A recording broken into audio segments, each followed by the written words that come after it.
To my fellow students of so-called higher education, pursuers of knowledge and injustice, we are in danger. The erosion of academic freedom is happening before our eyes. We are Students for Palestine, a Palestinian solidarity group which founded itself in response to the inhumane and brutal genocidal attack on Gaza following the 7th of October. As students of higher education, we are alarmed by the shockingly one-sided and dominating narrative in Germany and in German universities. A narrative that intentionally and completely ignores the massive attacks on Palestinian human rights by Israel before the 7th of October and ongoing to this very moment. A narrative that subscribes to the dehumanization of Palestinians and their resistance against a racist, ethno-nationalist state that is built on apartheid laws for 75 years. Gaza is now facing 6 months of genocide, of famine, of water pollution, massacres. All of that enabled by Germany's unconditional support for Israel. This is German racism and geopolitical interests masked as German guilt. It is despicable that our universities condemn the violence on 7th of October while not condemning Israel's ongoing brutal occupation and ethnic cleansing of Palestinians. Moreover, this January, the Vice Rector of University Leipzig spoke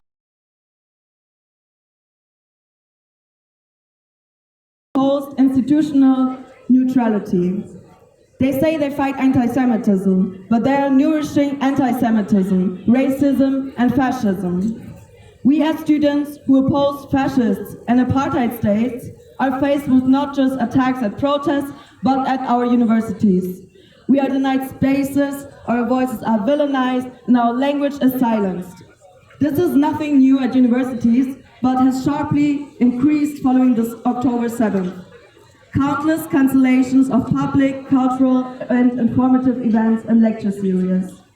Our kufiyas, the symbol of Palestinian solidarity, are used to single us out from lecture halls and academia.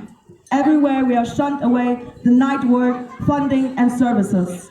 We are confronted with the ongoing institutionalization of dangerously vague definition of anti-Semitism, called IHRA definition, that inherently conflates the state of Israel with all Jewish people. It completely subscribes to Zionism, a settler colonial ideology. The IHRA definition is widely open to different interpretations. It has caused confusion and generated controversy, hence weakening the fight against anti-Semitism.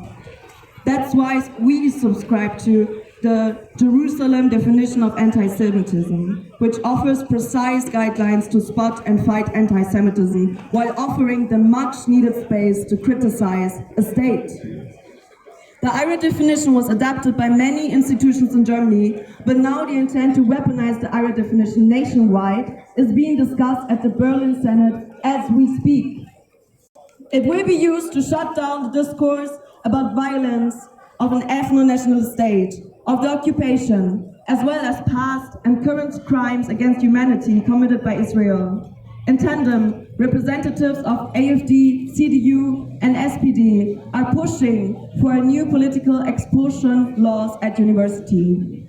A group in Berlin called Hands of Studentrights is campaigning against this push.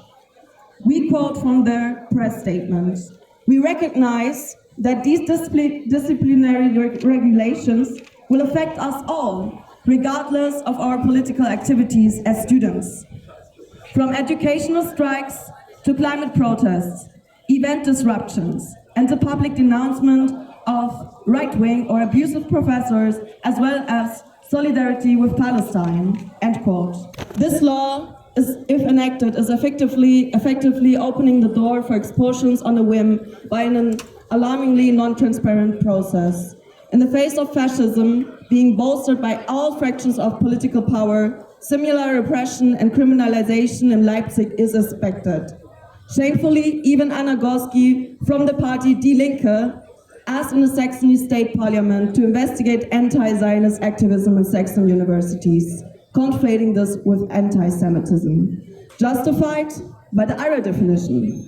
All of this adds up to endorse an environment that fails to have profound and critical discourse and education. More and more we find ourselves within academic structures that favor censorship, erase voices, and repress the exchange of knowledge. This is a threat to academic freedom and a harbinger of fascism. It shows that the genocidal arm of Israel does not stop in Gaza, but it extends itself through the German government, German mainstream media, and German institutions towards the brutal silencing of Palestinian and pro-Palestinian voices. We are at the end of our speech, and we hope, quoting the last line from Martin Niemöller's famous poem, First They Came, will remind you of the consequences of not questioning the status quo. Then they came for me, and there was no one left to speak for me. Thank you.